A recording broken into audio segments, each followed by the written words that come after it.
right, we're back, and I've just been cutting out some letters. I have this little set that has numbers and letters, and I also have this set of cutters right here that are plaque cutters. So what I did is I rolled out some gray fondant. I used this one and cut this plaque right here that's going to go on the front of our trophy.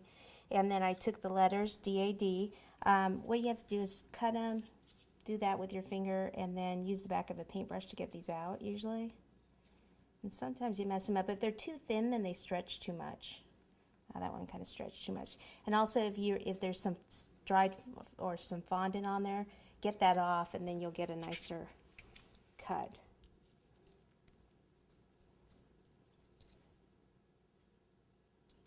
A little bit more gentle, then you usually have to kind of pop it back in shape.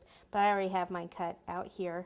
The number 1 was just a straight one, which I didn't like, this one. So I'm using a 7, which I cut out here, but I'm just going to cut some of it off, and then bend it a little bit so it's like a number 1.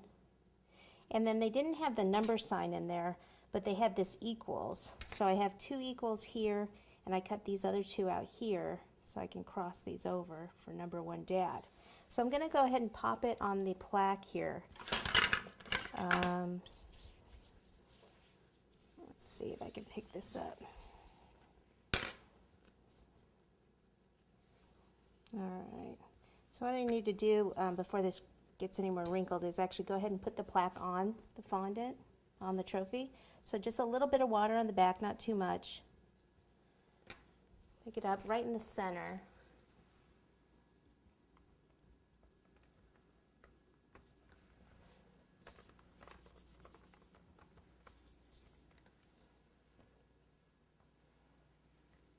If it's not sticking on the sides, just pop a little bit more water there.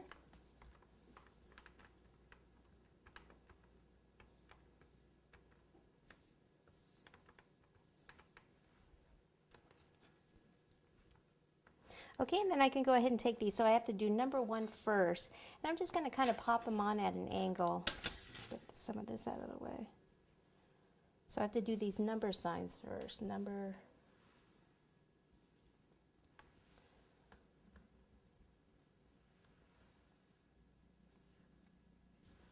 Whoops.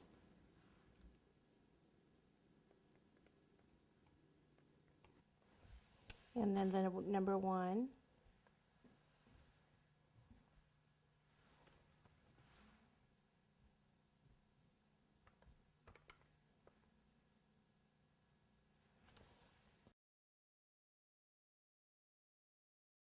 All right, so now I have these round plunger cutters like this, and what I want to do is use them as an embosser. So if I just go and I just push in here, it'll look like this was kind of screwed on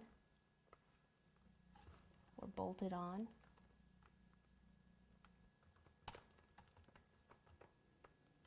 In each of those corners.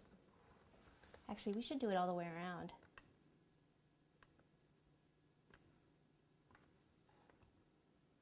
Okay, like that. And then on the sides here, see where we're going to have to cover that up. So I have this little mold here. It's actually for buttons.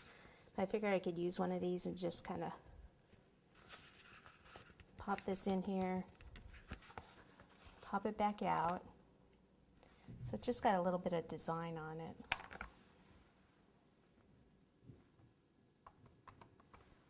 I'll go ahead and put the same one on the other side.